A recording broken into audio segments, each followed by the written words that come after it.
ಇದು ಮಂಗರವಳ್ಳಿ ಅಂತ. ಇದು ತೆಲುಗಲ್ಲಿ ನಲ್ಲೇರು ಅಂತಾರೆ, ತಮಿಳಲ್ಲಿ ಪೆರಂಡೈ ಅಂತ ಏನೋ ಹೇಳ್ತಾರೆ ನೋಡಿ. ಇದು ಈ ಥರ ಇರುತ್ತೆ. ಇದಕ್ಕೆ ನೀವು ಫಸ್ಟು ನಾವು ಇದನ್ನು ಕ್ಲೀನ್ ಮಾಡಬೇಕಾದ್ರೆ ಒಂದು ಸ್ವಲ್ಪ ಎಣ್ಣೆ ಹಿಂಗೆ ಸೋರ್ಕೋಬೇಕು, ಇಲ್ಲಾಂದರೆ ಸ್ವಲ್ಪ ಕ್ಲೀನ್ ಮಾಡುವಾಗ ನಾವೇ ಥರ ಆಗುತ್ತೆ. ಅದಕ್ಕೆ ಒಂದು ಸ್ವಲ್ಪ ಈ ಥರ ಎಣ್ಣೆ ಫ್ರೈ ಮಾಡ್ಕೋಬೇಕು. ಇದರಲ್ಲಿ ಚಟ್ನಿ ಮಾಡ್ಬೋದು, ಚಟ್ನಿ ಪುಡಿ ಮಾಡ್ಬೋದು, ರಸಮ್ ಮಾಡ್ಬೋದು, ಸಾಂಬಾರು ಮಾಡ್ಬೋದು. ಬಟ್ ಇದರಿಂದ ಉಪಯೋಗಗಳು ತುಂಬಾ ಇದೆ. ಏನಂದರೆ ಇದು ಮೂಳೆ ನೋಡಿ, ಇದು ಜಾಯಿಂಟ್ ಇರುತ್ತಲ್ಲ, ಎಂಥ ಮೂಳೆ ಪ್ರಾಬ್ಲಮ್ ಇದ್ದರೂ ಇದರಿಂದ ವಾಸಿ ಆಗುತ್ತೆ ಅಂತ ಹೇಳ್ತಾರೆ.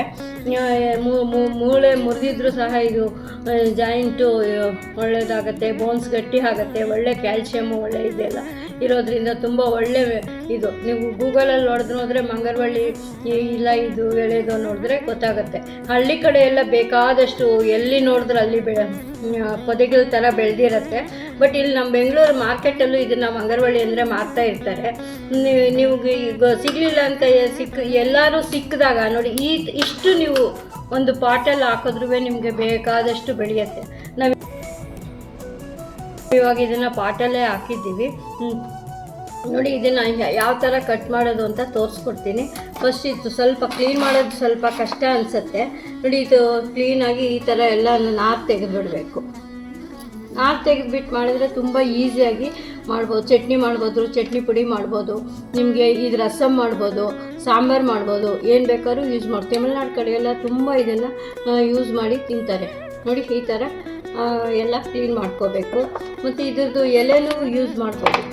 ಎಲೆನೂ ಚೆನ್ನಾಗಿದ್ದರೆ ನೋಡಿ, ಎಲೆನೂ ನಾವು ಇದನ್ನು ತಗೋಬೋದು ನೋಡಿ. ಈ ಥರ ತೆಗೆದುಬಿಟ್ರೆ ಹಿಂಗೆ ಬರುತ್ತೆ. ನುಗ್ಗೆಕಾಯಿ ಮಾಡ್ತೀವಲ್ಲ ಆ ಥರ ಎಲ್ಲನೂ ಈ ಥರ ಕ್ಲೀನ್ ಮಾಡಿ ತಗೋಬೇಕು. ನಾನು ಎಲ್ಲ ಈ ಥರ ಎಲ್ಲ ಕ್ಲೀನ್ ಮಾಡಿ ತೆಗೆದು ಆಮೇಲೆ ತೊಳೆದ್ಬಿಟ್ಟು ತೋರಿಸ್ತೀನಿ. ಎಲೆನೂ ಸೇರಿಸ್ಕೊಂಡಿದ್ದೀನಿ ನೋಡಿ. ತೆಗೆಯೋಷ್ಟಕ್ಕೆ ವೇಸ್ಟೇಜ್ ತುಂಬಾ ಆಯಿತು. ಇದೆಲ್ಲ ಬಿಸಾಕ್ಬಿಟ್ಟು ಇದನ್ನು ಕ್ಲೀನಾಗಿ ತೊಳೆದು ಕಟ್ ಮಾಡಿಕೊಂಡು ಯಾವ ಥರ ಮಾಡ್ತೀನಿ ಅಂತ ತೋರಿಸ್ತೀನಿ. ಇಡಿಸಿ ಮತ್ತು ತೊಳೆದು ಕ್ಲೀನಾಗಿ ಈ ಥರ ಡ್ರೈ ಮಾಡಿ ತೊಗೊಂಡಿಟ್ಕೊಂಡಿದ್ದೀನಿ. ಇವಾಗ ಇಷ್ಟರಲ್ಲಿ ಚಟ್ನಿ ಪುಡಿ ಮಾಡ್ತಾಯಿದ್ದೀನಿ. ಇದು ಬೇರೆ, ಆಮೇಲೆ ನಾನು ಚಟ್ನಿ ಮಾಡ್ಕೊಳ್ತೀನಿ. ಇಷ್ಟಕ್ಕೆ ಇವಾಗ ಚಟ್ನಿ ಪೌಡರ್ ಯಾಕೆ ಮಾಡಿ ಇಟ್ಕೊತಾ ಇದ್ದೀನಿ ಅಂದರೆ ದಿನ ಒಂದು ಸ್ವಲ್ಪ ತಿನ್ಬೋದು ಅಂತ. ಇದು ದಿನ ತಿನ್ನೋದ್ರಿಂದ ತುಂಬ ಹೆಲ್ತ್ ವೈಸು ಸ್ವಲ್ಪಾರು ತಿಂದರೆ, ಈಗ ನುಗ್ಗೆ ಸೊಪ್ಪೆಲ್ಲ ನಾವು ಯಾವ ಥರ ತಿಂತೀವಿ ಆ ಥರ ಇದನ್ನು ಸ್ವಲ್ಪ ತಿಂದರೆ ತುಂಬ ಒಳ್ಳೆಯದು ಅಂತೇಳಿ ಇದನ್ನೀಗ ಚಟ್ನಿ ಪುಡಿ ಥರ ಮಾಡಿ ಇಟ್ಕೋತಾ ಇದ್ದೀನಿ. ಇದರಲ್ಲಿ ನೀವು ಯಾವ ಥರ ಡಿಶ್ ಬೇಕಾದ್ರೂ ಮಾಡ್ಬೋದು. ಚಟ್ನಿ ಮಾಡ್ಕೋಬೋದು, ರಸಮ್ ಮಾಡ್ಬೋದು, ಮತ್ತು ಸಾಂಬಾರು ಥರನೂ ಮಾಡ್ಬೋದು. ಯಾರಾದರೂ ಇಂಟ್ರೆಸ್ಟ್ ಇದ್ದು ಕೇಳಿದ್ರೆ ನಾನು ಅದು ಮಾಡಿ ತೋರಿಸ್ತೀನಿ. ಇದು ಮಾರ್ಕೆಟಲ್ಲಿ ಸಿಗತ್ತೆ. ಇದ್ರ ಹೆಸರು ಮಂಗರವಳ್ಳಿ ಅಂತ ಹೇಳ್ತಾರೆ, ತಮಿಳಲ್ಲಿ ಪೆರಂಡೈ ಅಂತ ಹೇಳ್ತಾರೆ, ತೆಲುಗಲ್ಲಿ ನಲ್ಲೇರು ಅಂತ ಹೇಳ್ತಾರೆ, ಇಂಗ್ಲೀಷಲ್ಲಿ ಏನೋ ಇದ್ರದ್ದೇನೋ ಹೇಳ್ತಾರೆ, ಅದು ನಂಗೆ ಸರಿಯಾಗಿ ಗೊತ್ತಿಲ್ಲ. ಇದು ತಿನ್ನೋದ್ರಿಂದ ತುಂಬ ಹೆಲ್ತು. ಮೊದಲ ಕಾಲದಲ್ಲಿ ನೋಡಿ, ಇವಾಗ ನಮಗೆಲ್ಲ ಕಾಲುಗಳೆಲ್ಲ ಸೌದೋಗಿದೆ ಅಂತ ಹೇಳ್ತಾ ಇದ್ದಾರೆ. ಆದರೆ ಮೊದಲ ಕಾಲದಲ್ಲಿ ಈ ಥರದ್ದೆಲ್ಲ ತುಂಬ ಯೂಸ್ ಮಾಡ್ತಾಯಿದ್ರು. ಅವರು ಇದೆಲ್ಲ ಚಟ್ನಿ ಥರ ಮಾಡಿ ಉಪಯೋಗಿಸ್ತಾ ಇದ್ರಿಂದನೇ ಅವರೆಲ್ಲ ಅಷ್ಟು ಗಟ್ಟಿಗಿದ್ದಿದ್ದ ಕಾರಣ ನೋಡಿ. ಇದನ್ನು ಒಂದು ಸತಿ ಯಾರು ಒಂದು ಮಾಡಿ ತಿನ್ನಿ, ಒಂದು ಕಡ್ಡಿ ಇಟ್ಟರೆ ಸಾಕು, ಒಂದು ಪಾಟಲ್ಲಿ ಬಂದುಬಿಡುತ್ತೆ. ಇದು ಜಾಗ ಇರೋರು ಬೋನ್ಸಾಯಿ ಈ ಥರ ಬೆಳೆಸ್ಕೋಬೋದು. ಈಗ ತುಂಬ ಶೋ ಪ್ಲ್ಯಾಂಟ್ ಥರನೂ ಇರುತ್ತೆ. ಇದನ್ನು ಆ ಥರ ಬೆಳೆಸ್ಕೊಂಡ್ರೆ ಮನೆ ಹತ್ರ ಚೆನ್ನಾಗೂ ಕಾಣುತ್ತೆ, ಚೆನ್ನಾಗಿ ಹಬ್ಕೊಂಡು ಹೋಗುತ್ತೆ ಇದು ಗಿಡ. ಆ ಥರ ನೀವು ಹಾಕ್ಕೋಬೋದು. ಈಗ ನೋಡಿ, ಈಗ ನಾನು ಇದರಲ್ಲಿ ಸ್ವಲ್ಪ ಎಣ್ಣೆ ಹಾಕಿ ಕರಿದೆ ಬಿಸಿ ಮಾಡೋಕ್ಕೆ ಇಟ್ಟಿದ್ದೀನಿ. ಚೆನ್ನಾಗಿ ಬಿಸಿ ಆಗಿದೆ. ಮತ್ತು ಇದನ್ನು ಎಣ್ಣೆಯಲ್ಲಿ ಹಾಕಿ ಕರಿತಾ ಇದ್ದೀನಿ. ಎಣ್ಣೆಲಿ ಯಾಕೆ ಕರಿತಾ ಇದ್ದೀನಿ ಅಂದರೆ, ಇದನ್ನು ಇವಾಗ ಚಟ್ನಿ ಪುಡಿ ಮಾಡ್ತಾ ಇದ್ದೀನಲ್ವ, ನೀವು ಯಾವುದೇ ಮಾಡಬೇಕಾದ್ರೂ ಇದು ಎಣ್ಣೆನ ಒಂದು ಸ್ವಲ್ಪ ಹುರಿದು ಹಾಕಬೇಕು. ಯಾಕೆಂದರೆ ಇದರಲ್ಲಿ ಒಂದು ಸ್ವಲ್ಪ ನವೆ ಇಚ್ಚಿಂಗ್ ಆಗುತ್ತೆ. ನಾವು ಇದನ್ನು ತಿನ್ನೋದ್ರಿಂದ ಸ್ವಲ್ಪ ನವೆ ಥರ ಆಗುತ್ತೆ. ಅದಕ್ಕೆ ಇದನ್ನು ಸ್ವಲ್ಪ ಈ ಥರ ಕರೆದು ತೊಗೊಂಡ್ಬಿಟ್ರೆ ಒಳ್ಳೆಯದು. ಈ ಥರ ಎಲ್ಲನೂ ಕರೆದ್ಬಿಟ್ಟು ಈ ಥರ ತೊಗೋಬೇಕು. ಎಲ್ಲ ಕರೆದ್ಬಿಟ್ಟು ಎಲ್ಲನೂ ಇವಾಗ ಎಲ್ಲನೂ ಇದೇ ಥರ ಕರೆದು ತೋರಿಸ್ಕೊಡ್ತೀನಿ. ಈ ಥರ ಎಲ್ಲ ಕರೆದಿಟ್ಕೊಂಡಿದ್ದೀನಿ. ಮತ್ತು ಯಾವ ಥರ ಬೇಳೆಗಳೆಲ್ಲ ಉಡಿತೀನಿ ಅಂತ ತೋರಿಸ್ತೀನಿ. ಮತ್ತು ನೋಡಿ, ಈಗ ಇದಕ್ಕೊಂಚೂರು ಸ್ವಲ್ಪ ಪಚ್ಚಕರ್ಪೂರ ಹಾಕಿಟ್ಟಿದ್ದೀನಿ. ಇದಕ್ಕೆ ನಾವು ಬಿಸಿ ಎಣ್ಣೆ ಹಾಕಿಬಿಟ್ಟು ನಾವು ಇಟ್ಕೊಂಡ್ರೆ ಇದನ್ನು ಕಾಲು ನೋವಿಗೆ ಇಟ್ಕೊಳ್ಳೋಕ್ಕೆ ಯೂಸ್ ಮಾಡ್ಬೋದು. ನಾನೀಗ ಇದನ್ನೇ ಕಾಲು ನೋವು ಎಣ್ಣೆ ಆಗಿ ಉಪಯೋಗಿಸ್ಕೊಳ್ತಾ ಇದ್ದೀನಿ. ಮತ್ತು ಇದನ್ನು ಬೇರೆ ಏನಕ್ಕಾದ್ರು ಯೂಸ್ ಮಾಡ್ತೀನಿ. ಬೋನ್ಸ್ಗೆಲ್ಲ ಇದು ತುಂಬ ಒಳ್ಳೇದ್ರಾದ್ರಿಂದ ಈ ಎಣ್ಣೆ ಸಹ ನಮಗೆ ಕಾಲು ನೋವಿಗೆ ಯೂಸ್ ಮಾಡ್ಕೋಬೋದು. ಆಗ ಹಚ್ಕೊಳ್ಳೋಕ್ಕೆ ದಿನ ಒಂದು ಸ್ವಲ್ಪ ಕಾಲು ನೋವಿರೋರು ಅದಕ್ಕೆಲ್ಲ ಹಚ್ಕೊಳ್ಳೋದ್ರಿಂದ ತುಂಬ ಹೆಲ್ತ್ ವೈಸು ತುಂಬಾ ನೋವು ಕಮ್ಮಿ ಆಗುತ್ತೆ. ನನಗಂತೂ ಇದು ನಾನು ಯೂಸ್ ಮಾಡಿ ನೋಡ್ತಾ ಇದ್ದೀನಿ ಈ ಎಣ್ಣೆನ, ನನಗಂತೂ ಕಮ್ಮಿ ಆಗುತ್ತೆ. ಬೇರೆ ಎಣ್ಣೆಗಳು ನಾವು ತಗೊಂಡು ಇದೆಲ್ಲ ಅಂಗಡಿಯಿಂದ ತಂದು ಹಚ್ಕೊಳ್ಳೋ ಮುಲಾಮ್ಗಳಿಗಿಂತ ಇದು ತುಂಬಾ ಚೆನ್ನಾಗಿದೆ. ನಾನು ಇದನ್ನೇ ಈಗ ಯೂಸ್ ಮಾಡ್ತಾ ಇದ್ದೀನಿ ಕಾಲು ನೋವುಗಳಿಗೆ ಹಚ್ಕೊಳ್ಳೋದಕ್ಕೆ. ಒಂದು ಗ್ಲಾಸು ಕಡಲೆಬೇಳೆ ತೊಗೊಂಡಿದ್ದೀನಿ. ಚಟ್ನಿ ಪುಡಿಗೆ ನಾನೀಗ ಹುರ್ಕೋತಾ ಇದ್ದೀನಿ. ಸ್ವಲ್ಪ ಹುರ್ಕೊಂಡು ನಾನೆಲ್ಲ ಸ್ವಲ್ಪನೇ ಮಾಡ್ತಾ ಇರೋದ್ರಿಂದ ಎಲ್ಲ ಇದಕ್ಕೆ ಸೇರಿಸ್ತೀನಿ. ನೋಡಿ, ಈಗ ಒಂದು ಅರ್ಧ ಗ್ಲಾಸ್ ಅಷ್ಟು ಉದ್ದಿನಬೇಳೆ ತೊಗೊಂಡಿದ್ದೀನಿ. ನೋಡಿ, ಅರ್ಧ ಗ್ಲಾಸ್ ಉದ್ದಿನಬೇಳೆ ಹಾಕ್ತಿದ್ದೀನಿ.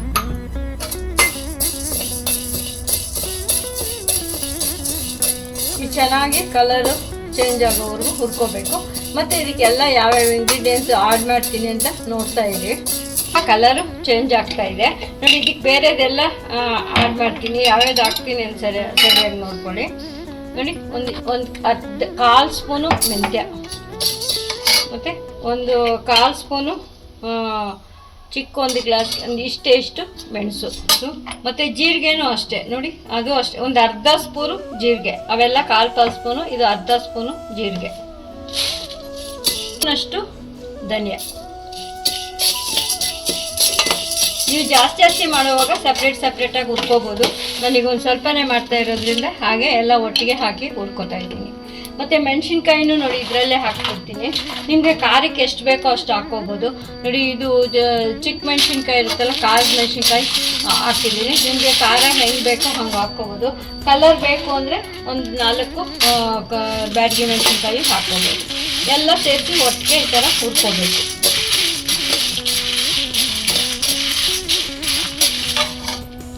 ಉಪ್ಪು ಖಾರ ನೀವು ಅಷ್ಟು ಮೆಣಸಿನ್ಕಾಯಿಗೆ ಎಷ್ಟು ಬೇಕೋ ಅಷ್ಟು ನೀವು ಸೇರಿಸಿ ಹಾಕ್ಕೋಬೋದು. ಇದು ಹುಳಿನೂ ಇದರಲ್ಲೇ ನಾನು ಈ ಥರ ಸೇರಿಸ್ತಾ ಇದ್ದೀನಿ.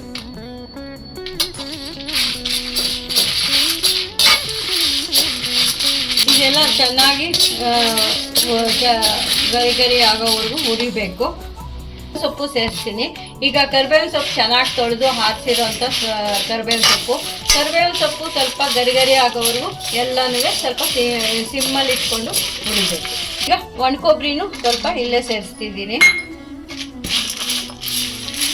ಎಲ್ಲ ಸೇರಿಸಿ ನಮಗೆ ಚೆನ್ನಾಗಿ ಅದು ಕರಿಬೇವಿನ ಸೊಪ್ಪು ಗರಿ ಆದರೆ ಎಲ್ಲ ಹುರಿದಿರುತ್ತೆ ಅಂತ ಲೆಕ್ಕ.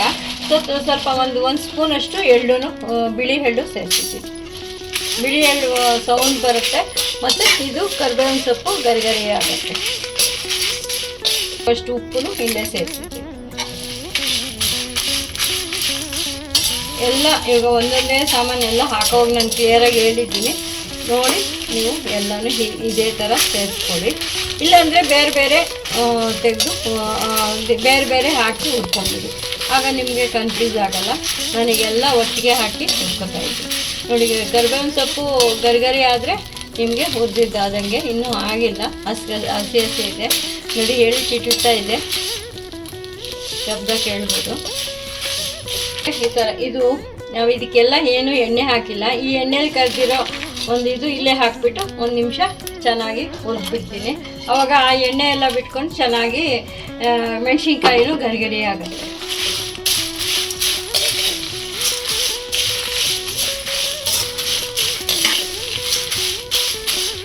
ಆಫ್ ಮಾಡಿದ್ದೀನಿ. ನೋಡಿ, ಕರಿಬೇವಿನ ಸೊಪ್ಪು ಗರಿ ಆಗಿದೆ. ಇದರಲ್ಲೇ ಬಿಟ್ಬಿಡ್ತೀನಿ. ಒಂದು ಸ್ವಲ್ಪ ಹೊತ್ತು ಚೆನ್ನಾಗಿ ಆರಲಿ. ಈಗ ಇದಕ್ಕೆ ಹುಣಸೆಹಣ್ಣು ಹಾಕಿರೋದ್ರಿಂದ ಒಂದು ಸ್ವಲ್ಪ ಬೆಲ್ಲ ಸೇರಿಸ್ತೀನಿ. ನೋಡಿ, ಒಂದು ಅರ್ಧ ಸ್ಪೂನು ಬೆಲ್ಲ ಸೇರಿಸಿದ್ದೀನಿ.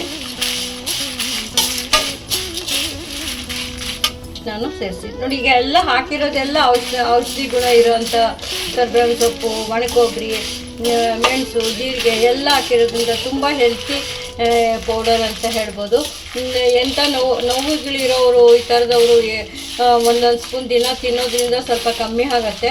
ಮತ್ತು ಈಗ ಮಕ್ಕಳಿಗೆ ದಿನ ಇದನ್ನು ಕೊಡೋದ್ರಿಂದ ಮೂಳೆ ಎಲ್ಲ ಗಟ್ಟಿ ಆಗುತ್ತೆ ಅಂತ ದೊಡ್ಡವ್ರು ಹೇಳ್ತಾ ಇದ್ರು. ಇದೆಲ್ಲ ಬಿಟ್ಬಿಟ್ಟಿದ್ವಿ ನಾವು ನಮಗೆಲ್ಲ ಈಗ ನೋವುಗಳು ಬಂದಮೇಲೆ ಈಗ ಮತ್ತೆ ಶುರು ಮಾಡಿದ್ದೀವಿ. ಈಗ ಬರದೇ ಇರೋರು ಚೆನ್ನಾಗಿರಲಿ ಅನ್ನೋ ಒಂದು ಉದ್ದೇಶದಿಂದನೇ ಇದನ್ನು ಈ ಥರ ಶುರು ಮಾಡಿದ್ದೀವಿ. ಆ ಕಾಯಿಸಿರೋ ಎಣ್ಣೆನ ನಾನು ದಿನ ಕಾಲ್ಗೆ ಹಚ್ಕೋತಾ ಇದ್ದೀನಿ.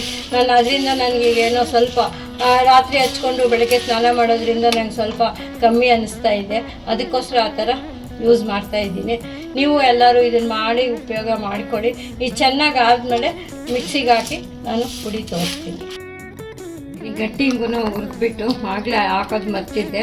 ಅದು ಆಪ್ಷನಲ್ಲಿ ಬೇಕಿದ್ದರೆ ಹಿಂಗೂ ಹಾಕ್ಬೋದು, ಇಲ್ಲಾಂದರೆ ಬೆಳ್ಳುಳ್ಳಿ ಹಾಕ್ಬೋದು. ನಿಮ್ಗೆ ಯಾವ್ದು ಬೇಕೋ ಅದನ್ನು ಸೇರಿಸ್ಬೋದು. ಈಗ ನಾನು ಮಿಕ್ಸಿಗೆ ಹಾಕ್ತಾಯಿದ್ದೀನಿ.